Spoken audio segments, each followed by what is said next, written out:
Bismillahirrahmanirrahim. Alhamdulillahi rabbil alamin. Allahumma salli wa sallim ala sayyidina Muhammadin miftahi babi rahmatillah adada ma fi ilmillah, salatan wa salaman daimain bidawami mulkillah wa ala alihi wa sahbihi. Allahumma salli ala sayyidina Muhammadin salatan taftahu biha lana futuhal arifin wa tufaqihuna biha fid din wa ala alihi wa sahbihi. Assalamualaikum warahmatullahi wabarakatuh. Alhamdulillah ketemu lagi sehat walafiat. Mudah-mudahan yang sakit jadi sehat, yang sehat gak kena penyakit. Amin. Judulnya sore hari ini adalah antara corona dan diriku. Ya, antara corona dan diriku. Judulnya itu. Sebelumnya saya mau ajak semuanya baca sholawat tibil qulub. Umat Islam itu di Indonesia mungkin punya nilai yang lebih dari banyak orang lain. Karena di sini full doa. Ya, Indonesia itu full doa. Doa dan doa dan doa. Apalagi kita punya sholawat tibil qulub. Sholawat tibil qulub. Jadi kalau ada sakit itu ya sholawat. Sholawat itu obat untuk segala hal, ya, untuk segala hal. Udah hafal kan tibil qulub? Kalau pakai lagu gimana lagunya Bu Seha wal Afiyah itu yang paham lagu. Coba Bu Seha. Ini kan pengajian ibu-ibu, biar dikasih contoh. Allahumma salli ala sayyidina Muhammad. Allahumma salli alaihi. Allahumma salli ala sayyidina Muhammadin tibbil qulubi wa dawaiha wa afiyatil abdani wa shifaiha wa nuril absari wa diyaiha wa ala alihi wa sahbihi wa sallim. Allahumma salli ala sayyidina Muhammadin tibbil qulubi wa dawaiha wa afiyatil abdani wa shifaiha wa nuril absari wa diyaiha wa ala alihi wa sahbihi wa sallim. Allahumma salli ala sayyidina Muhammadin tibbil qulubi wa dawaiha wa afiyatil abdani wa shifaiha wa nuril absari wa diyaiha wa ala alihi wa sahbihi wa sallim. Allahumma salli ala sayyidina Muhammadin tibbil qulubi wa dawaiha wa afiyatil أبدان وشفائها ونور الأبصار وضيائها وعلى آله وصحبه وسلم. Lagi. Allahumma salli ala sayyidina Muhammadin tibbil qulubi wa dawaiha wa afiyatil abdani wa shifaiha wa nuril absari wa diyaiha wa ala alihi wa sahbihi wa sallim. Amin. Corona dan kawan-kawannya minggat. Ya, penyakit juga lenyap. Gitu jadi muslim. Jadi muslim kok galau terus pergi ke supermarket borong. Ya, lihat masker seperti pacarnya ditubruk. Ya, jangan seperti itu. Jangan ikut-ikutan orang-orang yang di luar negeri ya. Jangan ikut-ikutan orang yang di luar negeri. Kita bangsa yang beragama dan kita umat yang beriman kepada Allah Subhanahu wa ta'ala. Jadi gak ada manusia itu mati gara-gara penyakit dalam syariat Islam, gak ada. Mati itu gara-gara nyawanya sudah harus dicabut sama malaikat Israel alaihissalam. Umurnya sudah habis. Itu akidah Ahlus Sunnah wal Jamaah. Jadi kalau urusan mati, urusan malaikat Israel alaihissalam. Jenengan seger buger nanti sore ini mati ya bisa. Ya, insya Allah jangan. Ya insya Allah panjang umur, sehat wal afiyah. Ada yang udah tergeletak di rumah sakit, kata dokter nggak ada harapan, dokternya mati duluan. Itu juga ada. Yang nggak ada harapan, nggak mati tiba-tiba jadi sembuh. Makanya jangan pikiran penyakit bawa kematian, nggak usah dipikiri. Pakai ilmu saya saja, yang mumet silahkan mumet, ilmu saya moh mumet moh mikir. Tapi akehono oleh zikir. Ya memang kita harus melakukan tindakan pencegahan untuk segala macam hal termasuk penyakit. Alhamdulillah kalau jenengan muslim yang baik, muslim yang ikut sunnah Nabi Muhammad SAW, semua pencegahan untuk segala macam jenis penyakit itu sudah diajarkan oleh Nabi Muhammad SAW. Contohnya bangun tidur ya, itu nggak boleh asal-asal kemudian langsung minum, ya nggak boleh. Ya minumnya juga dilihat gelasnya tutupan atau tidak. Kalau nggak tutupan itu dikatakan oleh Nabi SAW, setiap tahun itu ada wabah penyakit. Setiap tahun ada wabah penyakit. Tidaklah melewati suatu bejana yang terbuka kecuali penyakitnya mampir.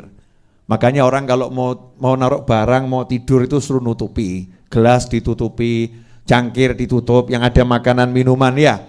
Islam tuh ngajarinya luar biasa. Terus ya kalau mau masuk kamar mandi, kita ini nggak boleh bangun tidur masuk kamar mandi tangan langsung jegur ke bak, ya itu dilarang oleh Nabi Muhammad SAW. Kenapa?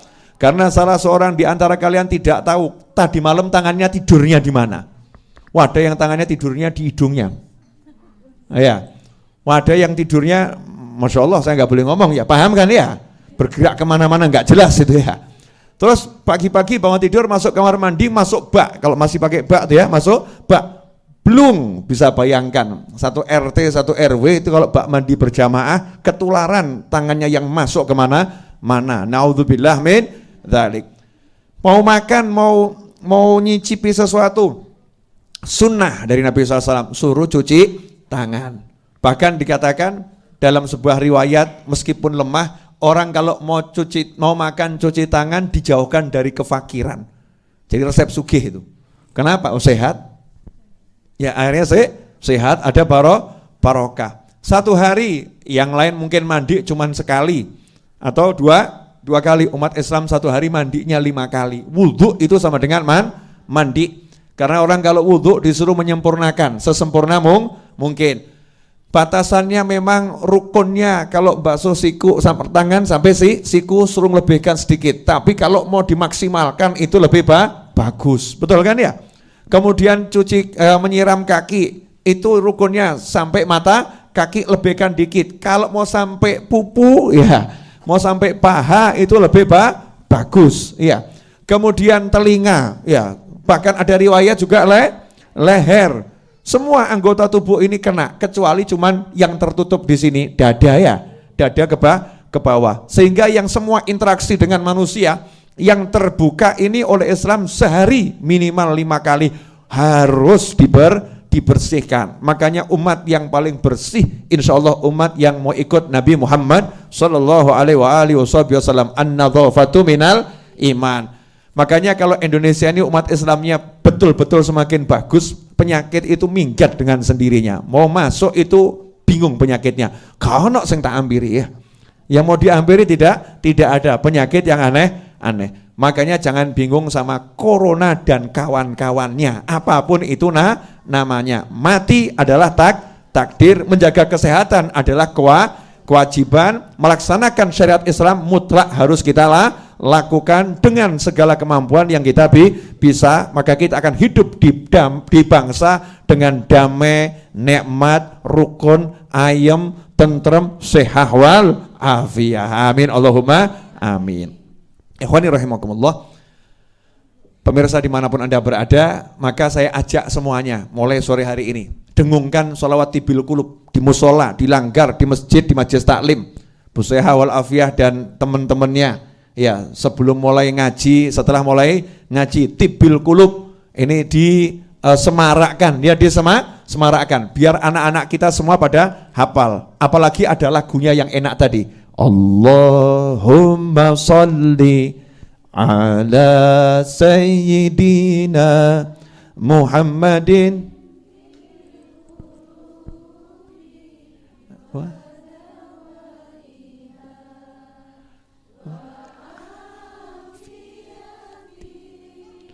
Abdani wa shifaiha wa nuril absari wa dhiyaiha wa ala alihi wa sahbihi wa sallim. Allahumma salli ala sayyidina Muhammadin tibbil qulub.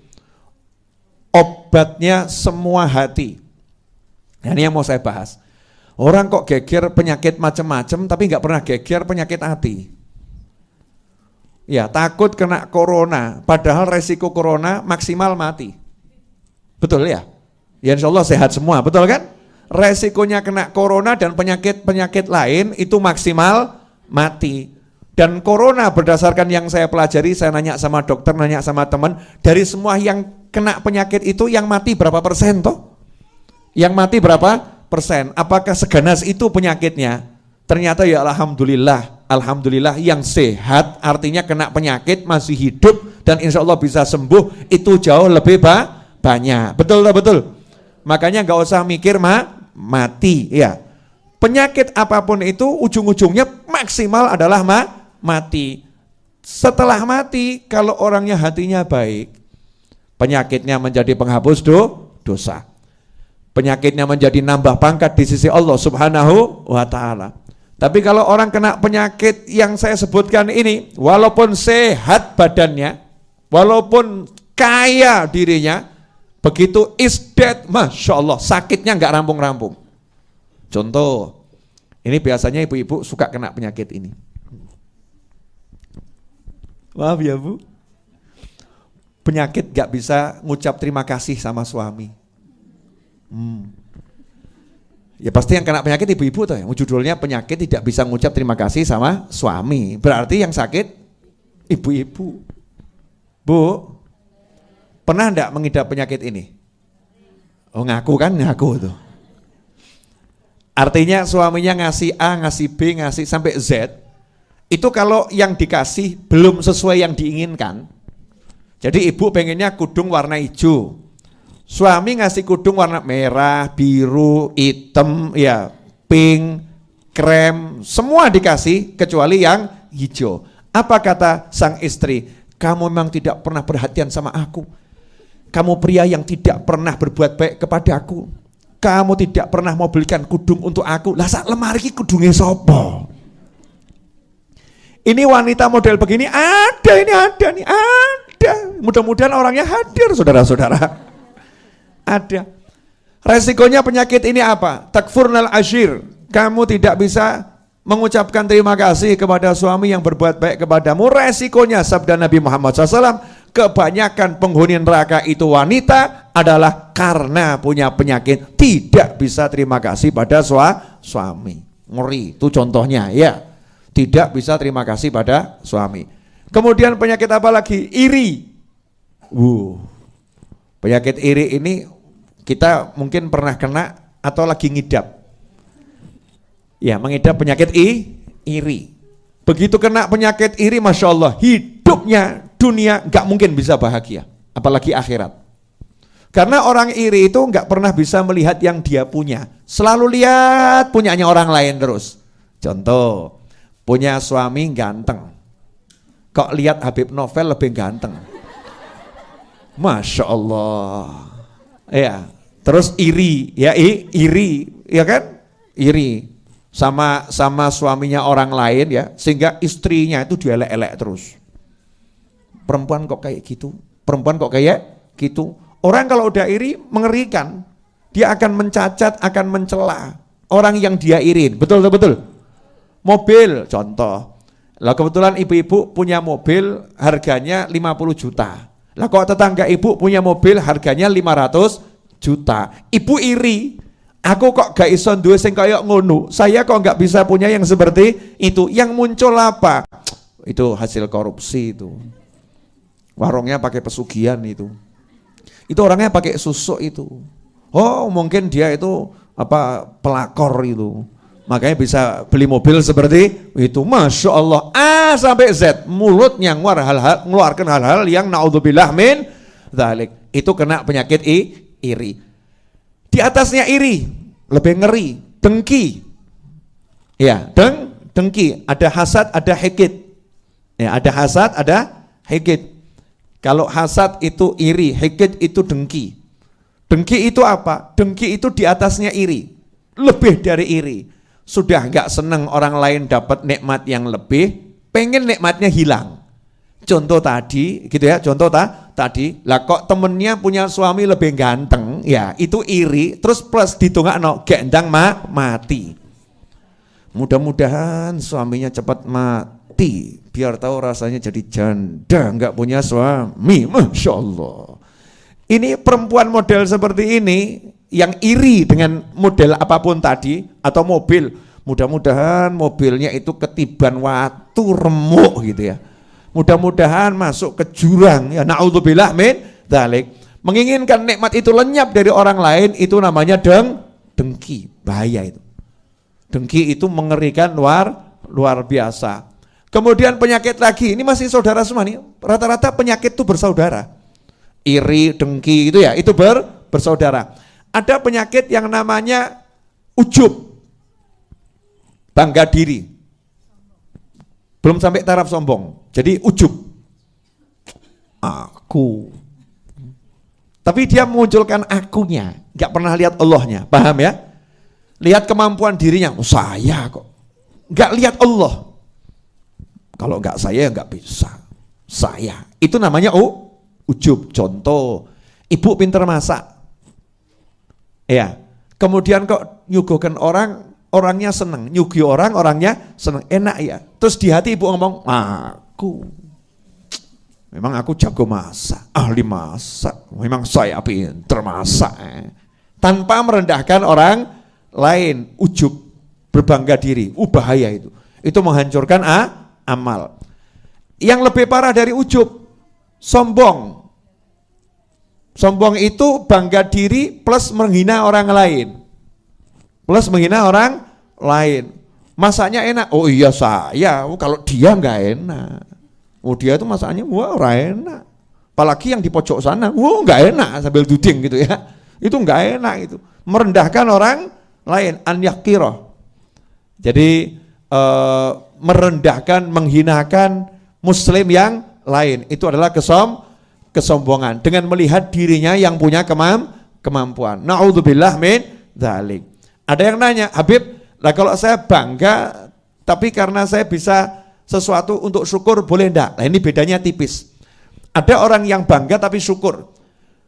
Kalimatnya lain, masakanmu enak, alhamdulillah, alhamdulillah saya dikasih Allah kemampuan masak. Ya Allah terima kasih. Ya itu ke Allah Subhanahu wa taala. Itu yang namanya kalau kamu dikasih nikmat sama Allah, sebutkanlah. Wa amma bi ni'mati rabbika fahaddits. Itu bukan ujub.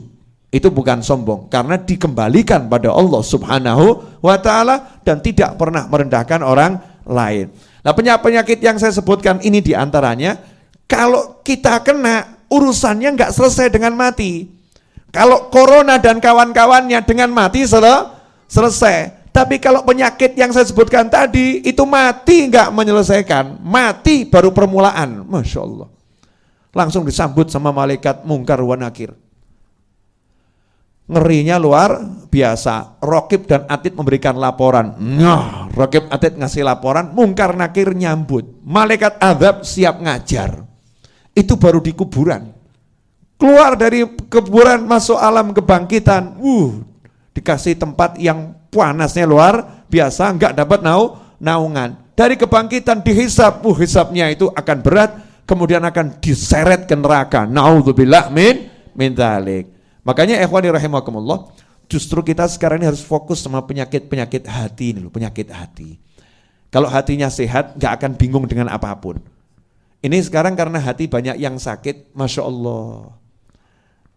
Itu lihat orang jalan di jalan tuh mungkin timbul suudzon, gitu ya, prasangka buruk. Jangan-jangan dia kena corona tuh. Jangan-jangan itu yang di kanan saya kemarin dari mana ya? Jangan-jangan dia tertular, nanti nulari saya. Nanti, jangan-jangan ono wong watuk sidik, ada orang batuk sedikit, wah virus corona itu, disingkiri, dijauhi, yang ada prasangka buruk. Na'udzubillah min dzalik, bahaya ini. Muslim Indonesia nggak boleh begitu, harus prasangka baik dengan kanan kirinya, depan belakangnya, atas bawahnya, semua diprasangkai baik. Tetapi kita kan waspada caranya jalankan sunnah Nabi Muhammad SAW, itu namanya waspada caranya baca doa, waspada caranya baca sholawat, waspada caranya hiduplah dengan gaya hidup yang sehat, makan saat lapar, berhenti sebelum kenyang. Itu ajaran Nabi Muhammad Sallallahu Alaihi Wasallam. Kalau terpaksa ambil paketnya orang awam, makan walaupun masih kenyang tapi nggak kekenyangan. Sepertiga untuk nafas, sepertiga untuk makan, sepertiga untuk minum. Itu cara makannya orang awam. Cara makannya orang-orang yang lebih khusus, kalau lapar baru makan, belum kenyang udah berhenti. Kalau cara makannya para wali yang tingkatnya tinggi, makannya cuman sesuap sebagai syarat nyambung kehidupan. Sebetulnya nggak makan pun kuat. Tapi nanti kalau nggak makan itu syariatnya dilanggar. Syariat mau nyambung hidup harus makan. Luqaimatun yuqimna bihas sulbah. Dia terpaksa makan sesuap untuk syarat saya ini manusia, saya jalankan syariat, saya harus hidup. Dengan sesuap itu masya Allah 1 hari kuatnya luar biasa. Seperti Imam Nawawi, seperti Imam Malik. Imam Malik rahimahullah itu cuman buka dengan secuil kurma, sahurnya dengan seteguk air, ke toiletnya 14 hari sekali, sementara kita ke toilet 1 hari 14 kali. Masya Allah, beda-beda tipis, angkanya sama kok ya, angkanya sama. Dah itu bab corona selesai, tidak usah bingung sama corona. Insya Allah nggak ada yang kena, amin. Kalau kena yang namanya muslim ya, kena itu nyantai-nyantai saja, terus berpikir positif, insya Allah sehat, mati wis wayahe selesai. Kalau meninggal itu udah waktunya, persiapkan diri. Setiap orang ini kan ngantri mati, toh nggak usah nunggu penyakit, mau mati kok nunggu penyakit, emang penyakit yang buat mati.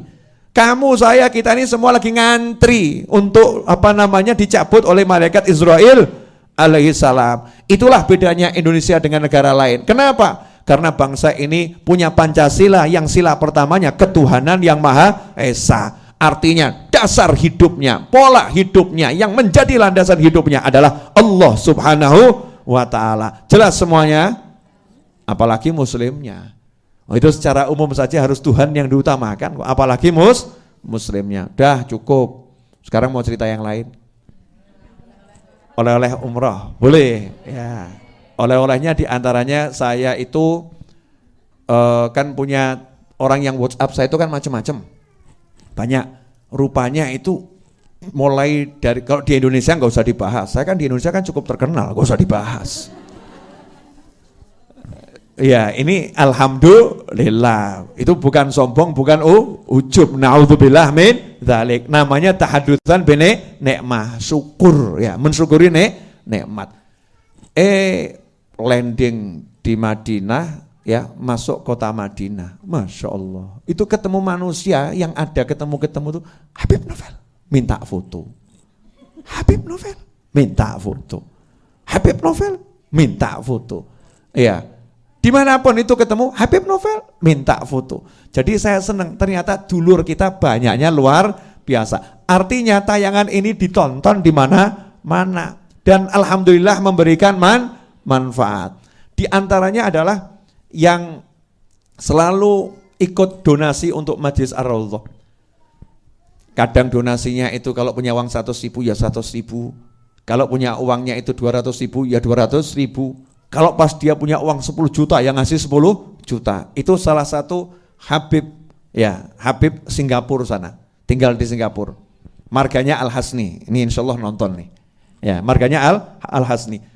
Setiap bantu saya selalu mengucapkan tetap senyum Habib, insya Allah ketemu. 2 tahun lebih itu WA-nya cuman begitu. Ya, laporan ikut andil entah berapa yang beliau punya. Terus tetap senyum Habib, ya insya Allah ketemu. Nah subhanallah, waktu saya di Mekah, karena beliau ngitu YouTube saya, Habib lagi di Mekah, kebetulan WA-nya nggak saya buka, karena ada banyak WA yang masuk. Pas saya selo tuh luang ya, waktu luang, ngomong Jawa yang ini ya, mau ngomong Indonesia agak harus inget-inget dulu gitu ya.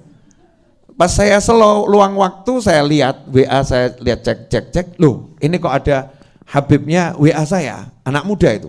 Tapi saya nggak tahu kalau masih muda. Dalam bayangan saya itu yang WA mungkin orang sudah lebih tua dari saya. Saya buka WA-nya, Habib di mana? Saya lagi di Mekah. Itu 2 hari yang lalu. Tak jawab, saya ada di hotel ini. Alhamdulillah beliau masih di Mekah. Dan hotelnya satu gedung sama saya, beda hotel. Akhirnya ketemu, ya akhirnya ketemu. Singkat cerita apa? Jadi orang yang yakin insya Allah ketemu, itu anehnya ketemunya nggak di Solo, ketemunya nggak di Singapura, ketemunya di Mekah. Ya ketemunya di Mekah, di Tanah Haram, di tempat yang mulianya luar biasa. Makanya kalau punya cita-cita tuh jangan ragu. Mosok iya iso toh, mana mungkin? Ya apa betul nanti akan tercapai dan lain sebagainya. Itu yang pertama. Yang kedua, tawaf nih, ini kadang tawaf kita ketemu manusia macam-macam. Salah satu yang macam-macam, ketika saya tawaf wada, di samping kanan saya tiba-tiba Habib Novel, Masya Allah. Nah lanjutannya ini yang saya iakan keliru, nggak diiakan juga keliru. Habib numpang selfie. Ya karena mungkin takut saya salah hilang gitu ya, cepret gitu saya, ya sakarepmu aku penting tawaf gitu ya. Dia mau motret terserah beliau cepret, saya langsung jalan. Itu di Mekah. Pasti Anda menunggu-tunggu satu hal yang nggak saya sampaikan. Mesti batin, aku mudeng. Ya buat para YouTuber yang suka komen saya dan nanya, Habib ketemu Habib Rizik atau tidak? Jawabannya, namanya sampai Mekah kan sudah lama nggak pernah ketemu, ya pengen silaturahim. Alhamdulillah saya ikut ngaji sama Habib Rizik, ngaji, cari ilmu. Karena beliau tiap hari terima tamu, itu puluhan bahkan ratusan terima tamunya disambut dengan baik. Saya dapat ilmu banyak, ya dapat ilmu banyak. Alhamdulillah beliau seger buger, insya Allah semakin sehat, ya semakin afiyah. Nah, beliau buka pengajian ngajar. Yang diajarkan sekarang kitab Arba'in An-Nawawiyah, sama Habib Novel ya. Ngajar kitab Arba'in An-Nawawiyah. Beliau juga mulai majelisnya dengan sholawatan. Ya, dengan sholawatan. Baca sholawat dulu baru pengajian. Dan enggak lebih dari itu. Jadi yang diobrolkan adalah ilmu. Alhamdulillah saya bisa ngaji juga di Mekah. Yang ngajari guru saya Habib Rizik Syihab. Kan nambah ilmu, ngaji di tanah haram, pengajian. Kemudian di Madinah, alhamdulillah punya teman-teman mahasiswa dan yang sudah selesai kuliah di Madinah. Saya hubungi bisa. Terus pada datang bawa mobil. Rupanya punya persatuan mahasiswa sholawat gitu ya. Persatuan mahasiswa yang kumpul sholawatan, ada yang punya mobil, Bib ada mobilnya, ya udah, jadi nggak perlu cari taksi, nggak usah sewa mobil, diajak keliling sama mahasiswa tuh tempat-tempat bersejarah. Terus saya pengen makan daging onta, katanya itu daging onta kalau yang masak pinter enak. Akhirnya makan daging onta pakai nasi mandi, ya kapsah dan kawan-kawannya itu, saya nikmati daging onta. Kemudian saya bilang sama mahasiswanya, pokoknya pesen yang enak-enak, saya yang bayar. Kaya. Begitu rampung gitu saya mau bayar, kata mahasiswanya, enggak usah Bib, hadiah dari kami. Terus saya bayang, saya ngomong kelasmu mahasiswa lu, gak dia duit awakmu, aku dia duit iki, ojo sombong gitu ya. Saya maksa, enggak, pokoknya saya mau bayar. Kata mahasiswanya, enggak Bib, kali ini kami mau ngalap barokah. Karena ini kami mau ngalah barokah, mau cari berkah. Jazakumullah khairan teman-teman yang udah jamu saya di Madinah dan dimanapun berada. Yang pengen saya sampaikan, banyak dulur itu enak. Makanya pesan orang Jawa, mangan ora mangan, yang penting kumpul. Betul kan? Artinya kamu punya duit, enggak punya duit, yang penting punya saudara. Nah ini penyakit corona ini mau membuat kalian jadi tidak bersaudara. Membuat kalian toleh kanan bingung, toleh kiri bingung, lihat depan bingung ya. Na'udzubillah min dzalik. Jangan mau dikalahkan oleh corona dan kawan-kawannya. Pokoknya kita hidup berbangsa, bernegara ya, dan saudara dalam seagama, harus saling menguatkan tali ikatan persaudaraan satu dengan yang lain. Hindari penyakit hati. Penyakit hati itu lebih cepat menular daripada corona. Ya, makanya kalau orang yang kumpul sama orang suka ghibah nanti jadi ahli ghibah. Orang yang kumpul sama orang suka iri nanti jadi iri. Orang suka kumpul sama orang sombong nanti jadi sombong. Karena manjalas janas. Siapa yang berteman nanti akan jadi sama. Duduk bareng nanti jadi sama, ketularan. Makanya kalau untuk urusan hati duduk pilih-pilih. Duduk sama teman-teman ngaji, insya Allah semakin sehat. Tapi kalau sama orang yang hidupnya cuman mencela, menghina orang lain, tinggalkan. Karena manusia itu banyak yang baik. Tinggalkan, jangan kemudian kamu hinakan. Jangan menghina, enggak boleh. Ya nyingkir saja. Ya nyingkir saja karena kita enggak mau terlibat penyakit yang sama. Tapi jangan kamu rendahkan. Itu orang sombong. Itu orang jelek. Enggak boleh begitu. Berarti kamu juga lagi sakit. Tinggalkan karena kita pengen jadi orang yang baik dan kita doakan mudah-mudahan dia juga jadi lebih baik, dan kita ngomong seperti itu bukan merasa lebih baik, tapi karena kita merasa aku kotor, aku banyak penyakit, aku nggak pengen nambah penyakit. Dia mungkin sakitnya cuma satu, yang aku tahu dia sakitnya itu tok, sementara aku penyakitku udah 20, nggak mau aku tambah lagi. Dia lebih hebat dari aku lebih hina dan kotor dari dia. Jadi menyingkir bukan karena merendahkan orang lain, menyingkir tidak dengan menghinakan orang lain. Dan itulah banyak orang gagal. Ya, banyak orang gagal. Na'udzubillah min dzalik. Jelas semuanya? Jelas. Jam berapa ini Bu Seha? Alhamdulillah 5:30. Tambah dikit lagi boleh? Banyak juga boleh. Di antaranya saya bertemu dengan Habib Zain bin Ibrahim bin Smith. Semoga Allah panjangkan umurnya dalam kesehatan, ketaatan. Habib Abdul Qadir bin Ahmad almarhum Jeddah rahimahullah mengatakan Habib Zain bin Smith merupakan Syafi'i hadhihi ummah. Jadi pangkatnya seperti Imam Syafi'i rahimahullah karena ilmunya luar biasa. Habib Zain bin Smith, semoga Allah panjangkan umurnya dalam segala kenikmatan, ketaatan, banyak ngasih saya nasihat. Semuanya tentang ilmu. Tidak ada pangkat yang lebih tinggi daripada ilmu. Beliau ngasih contoh begini, ini bagus nih ya. Jadi biar yang nonton ini paham, saya ceritakan semua ya, semua perjalanan saya. Bukan satu orang, dua orang, banyak orang. Yang namanya ada ya saya sebut, diantaranya Habib Zain bin Smith. Kalau tadi Habibnya Singapura, gak saya sebut, ya sengaja, privasinya beliau. Ya beliau gak ingin disebut namanya ya, gak ingin disebut namanya.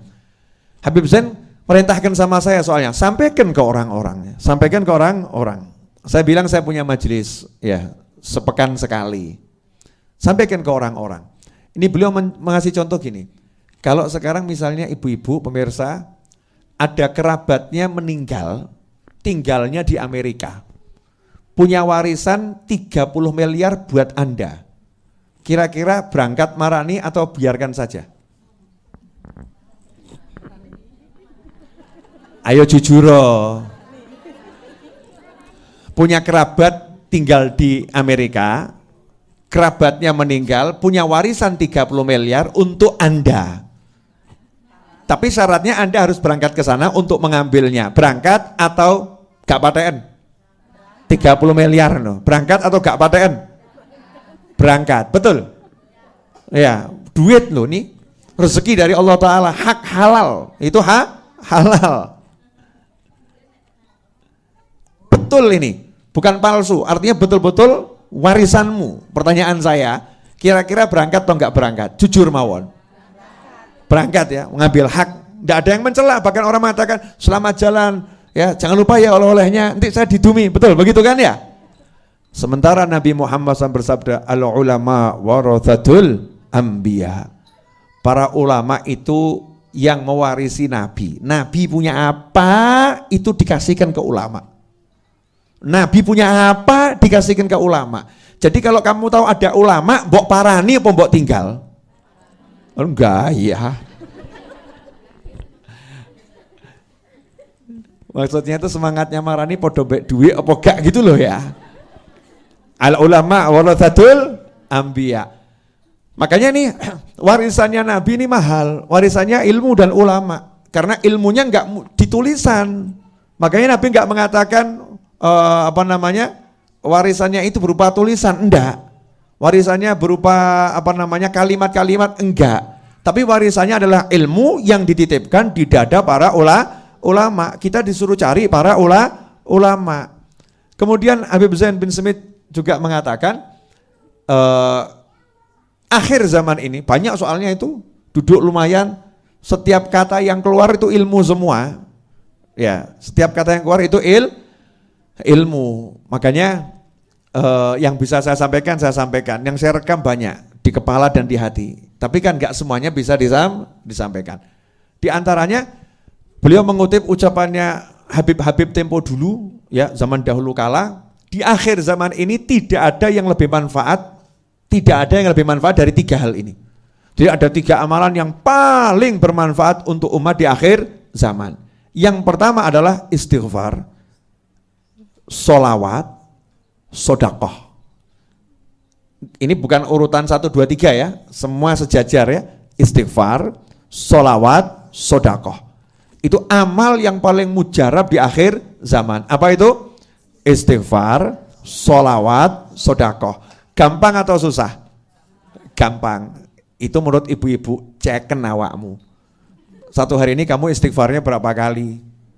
Ngerasaninya lebih banyak atau istighfarnya yang lebih banyak? Sholawatnya berapa kali? Sedekahnya itu berapa kali? Ya, berapa banyak? Jadi sedekah, sholawat, istighfar. Sedekah, sholawat, istighfar. Udah, apalagi ibu-ibu yang sadar diri umurnya 50 tahun ke atas. Jadi udah deket sama mati itu. Ya Bu ya, yang udah deket sama mati, bapak-bapak juga pemirsa, saya juga udah mendekati mati, udah 45 ya. Itu harus lebih banyak sedekah, sholawat, istighfar. Gampang, gak angel.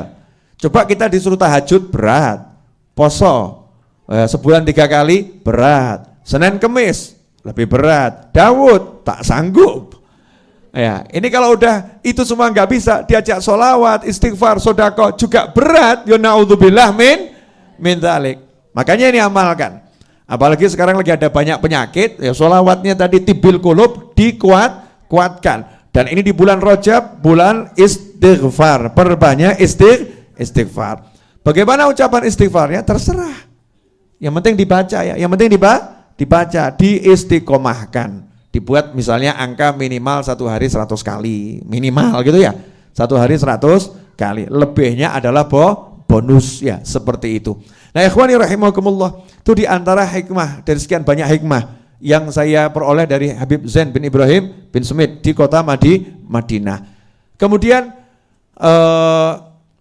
ya ketemu banyak hal sih, ya, baik itu manusia atau yang lain. Saya waktu tawaf juga ketemu orang yang duduk di kursi roda, orangnya kecil, ya, bentuknya tidak sebesar kita, ya. Kemudian dia juga kakinya mungkin sudah nggak bisa bergerak, pakai kursi rodanya kecil, orangnya juga kecil, jadi pakai remote itu ya, nggak ada yang nyurung, sendirian sama ngaji nyantai, ngaji tawaf gitu. Nah, yang dikasih Allah Ta'ala ujian seperti itu aja nggak mumet kok ya, menikmati lah, awakmu ki seger waras gede ngadeg melayu ya bengak-bengok kok, bengak-bengok sambat gak ente-ente, Masya Allah. Na'udzubillah min dzalik. Apa? Ini kok lihat saya nggak enak semua, kenapa nih? Ya ini yang saya dapat ya begitu ya. Ternyata setelah disimpulkan dapat satu kesimpulan dari semua perjalanan. Oh iya, saya waktu berangkat itu berangkatnya kan hari Minggu ya. Minggu harusnya terbang. Ternyata berkat doa ibu-ibu pesawat saya nggak jadi terbang. Pesawat saya rusak. Jadi sudah, padahal itu pesawat yang salah satu maskapai terbaik di dunia, udah mau terbang ini, tiba-tiba mandek, mohon maaf, ini ada kerusakan sistem, kita akan belok dulu, terus berhenti, 2 jam memperbaiki, mohon maaf tidak bisa diperbaiki, kemudian parkir, ya, coba turun dulu, tunggu, mohon maaf gak bisa diperbaiki, akhirnya dikirim ke hotel. Nah, karena maskapainya maskapai besar, hotelnya juga bintang 5. Nginep semalam di Jakarta di hotel bintang 5. Hebatnya itu ya.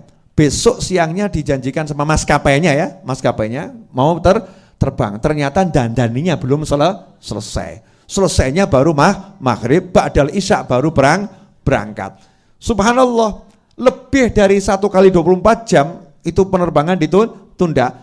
Itu seluruh jamaah umrah Indonesia yang ada bareng satu pesawat sama saya dari berbagai kelompok itu, saya ketemu orang-orang luar biasa. Gak ono sing sambat.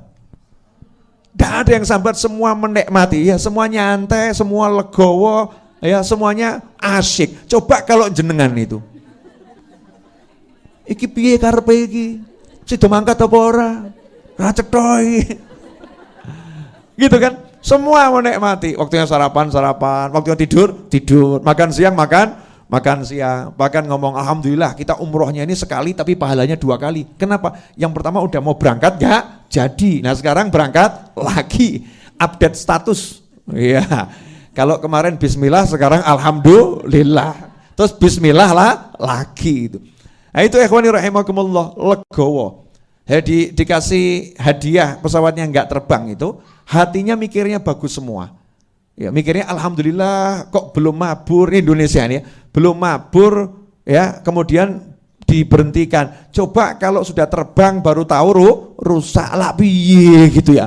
Itu Indonesia banget itu. Indonesia banget itu, muslim tenanan ya, muslim Indonesia. Selalu berpikir positif. Maka hidupmu kalau mikir enak-enak kan jadinya penak. Kalau mikirnya jelek-jelek walaupun enak jadinya enggak enak. Jelas? Apa? Udah gitu ya. Jadi itu perjalanan saya mengunjungi bukan cuma satu ulama, ada beberapa ulama yang saya kunjungi. Saya juga ketemu dengan Syekh Abdurrahim Al-Banjari, orang Banjar yang tinggal di Mekah, yang nulis banyak buku ya. Juga dapat hadiah salah satu tulisannya ya. Saya ketemu sama ulama. Saya juga ketemu di Madinah Al-Munawwarah dengan satu ulama dari Tarim Hadramut. Ketemunya ketika selesai dari sholat itu ya, tak lihat ini Hadramut Tarim ini wajah ulama, saya samperin gitu ya. Alhamdulillah juga ketemu ulama, menyenangkan. Jadi kalau hati kita tuh ditoto enak, jadinya enak-enak saja. Terakhir, ibu-ibu pemirsa dimanapun Anda berada, insya Allah akhir April pelunasan tanah itu wajib dilunaskan, insya Allah. Sampai hari ini hanya kurang 2 miliar rupiah. Ya, sampai hari ini hanya kurang 2 miliar rupiah. Yang mau ikut andil, silahkan ikut andil.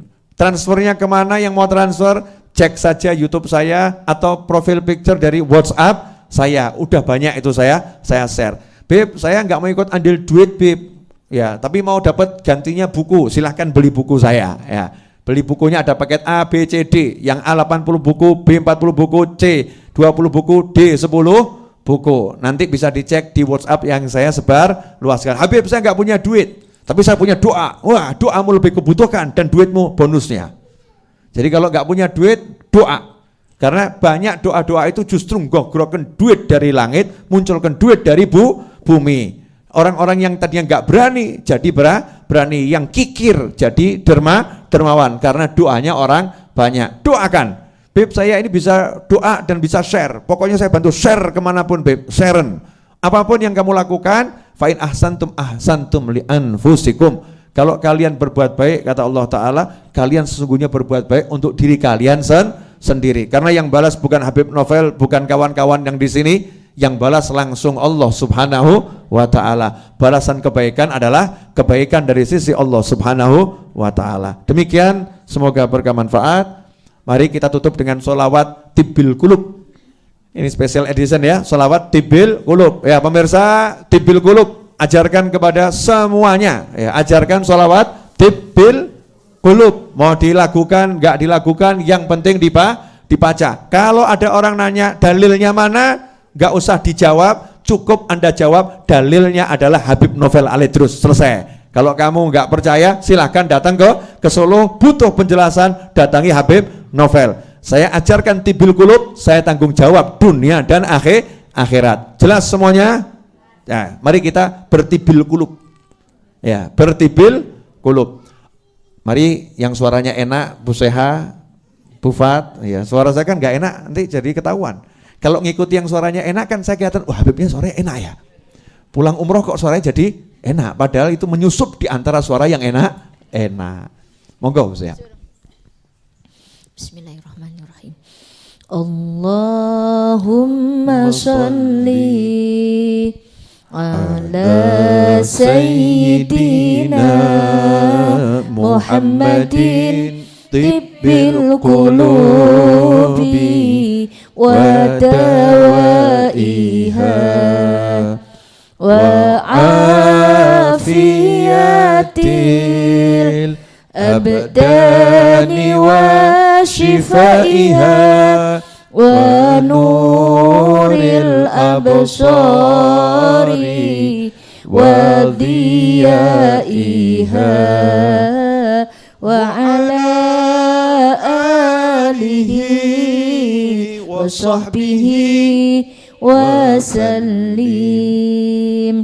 Allahumma salli ala sayyidina Muhammadin tibbil qulubi wa dawaiha